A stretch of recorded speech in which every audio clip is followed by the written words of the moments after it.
Di kuil, Remu menemukan sesuatu yang aneh ya, yaitu sebuah kotak ya. Tiba-tiba muncullah Marisa dan bertanya apa yang dipegang oleh Remu ya. Remu menjawab tidak tahu ya, seseorang menyimpannya untuk persembahan ya. Remu pun tidak tahu siapa yang meletakkannya ya. Marisa bilang sungguh misterius ya, jika orang yang meninggalkan sakti untuk persembahan itu sangat aneh ya. Tapi Remu yang bingung lebih anehnya lagi itu adalah kotak tangan kapa ya. Itulah yang tertulis ya. Marsha bilang tidak mungkin para yokai meninggalkan mayatnya setelah mereka menghabisinya dan menghilang. Remu sedikit kesal, lalu apa yang lebih tepatnya persembahan untuk kuil ini? Marsha yang setuju pun jadi bingung ya, Remu yang sudah lelah menganggap kotak itu sampah ya. Tapi Marsha masih berpikir mungkin ada suatu alasan rahasia kenapa itu diletakkan di kuil ya. Dan Remu yang langsung berpikir jahat pun terpikirkan sesuatu. Marisa yang melihat jadi berfirasat buruk ya. Halo para fans Toho, kembali dengan channel Runa Mana Live. Di video kali ini saya akan bahas alur cerita komik berjudul Toho Ibarakasen Wild and Horned Hermit ya, chapter 1. Oke, tanpa perlu basa-basi kita mulai saja ceritanya yuk.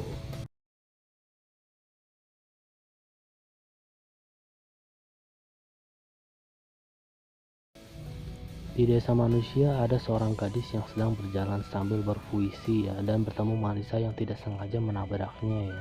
Gadis itu bertanya kenapa kau akan pergi seburu-buru itu sampai tidak melihat ya. Marisa menjawab itu bukan sesuatu yang spesial, tapi bukan berarti Marisa harus berjalan santai ya. Marisa yang bertanya pada gadis tersebut apa yang gadis itu lakukan di sini sambil melamun ya.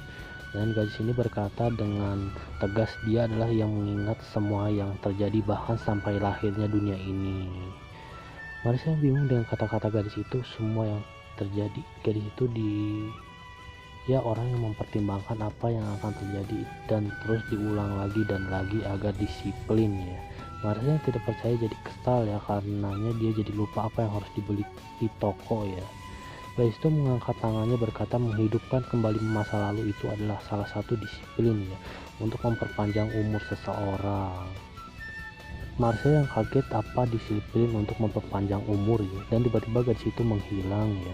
Kembali ke kuil Hakure, Remu yang semangat ingin menjadikan tangan kapa itu sebuah gositai ilahi kuilnya ya. Marcia bingung apa yang Remu coba lakukan karena Marcia telah membawa apa yang Remu perlukan. Remu menjelaskan ke Marisa tangan kapa ini akan menjadikan gositainya ya dan membujanya. Karena itu alasan kuil sepi, orang-orang tidak tahu berkah apa yang diberikan, jadi Remu hanya menyiapkan gositai ya.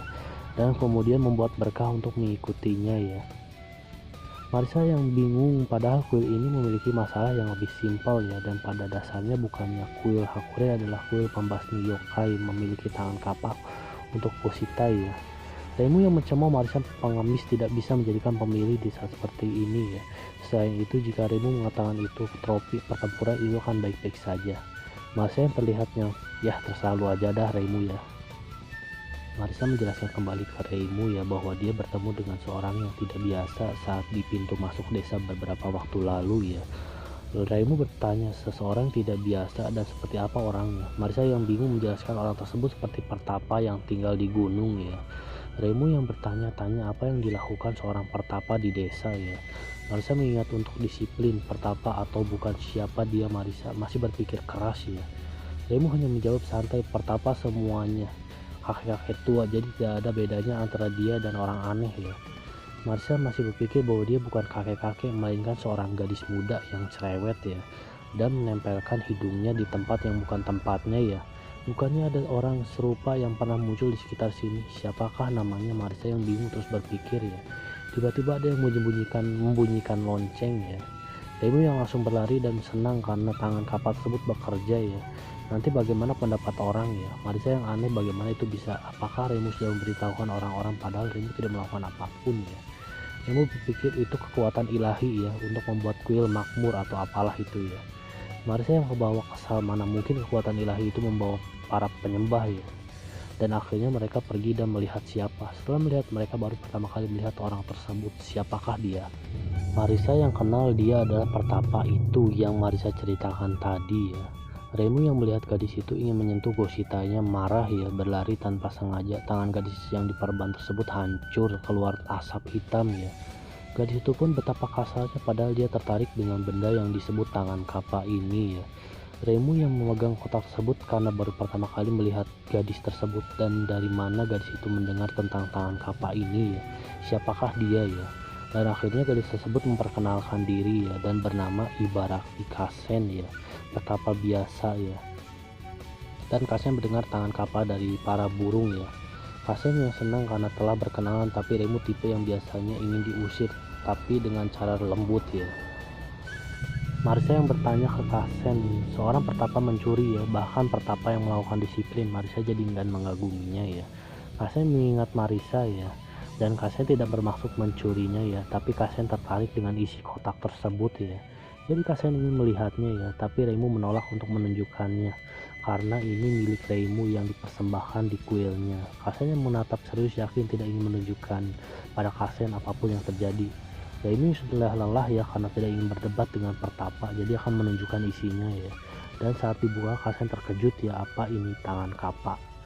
Kasen yang bingung sekaligus terkejut. Reimu menjelaskan itu memang terlihat seperti tangan kapa, tapi bukan tangan kapa asli. Marisa juga menjelaskan tangan kapa ini sangat lentur. Kasen yang melihat ini hanya tangan mekanik buatan para kapa kah.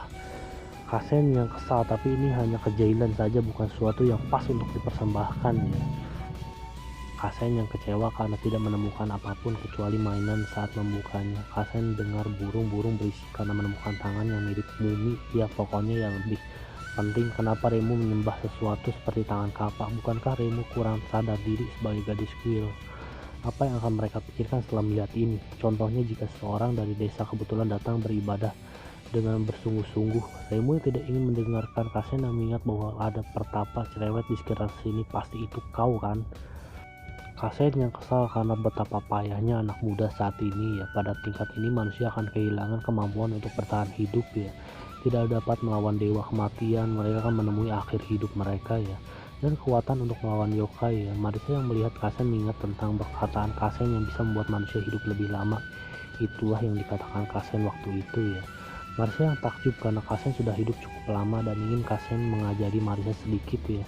Kasen tersenyum, hidup lebih lama. Kasen yang tertarik pada Remu dan Marisa. Kasen yang senang, apakah tidak keberatan jika Kasen akan selalu mampir ke kuil Hakure karena memiliki segunung hal yang ingin dikatakan pada manusia dan yokai sekitar ya.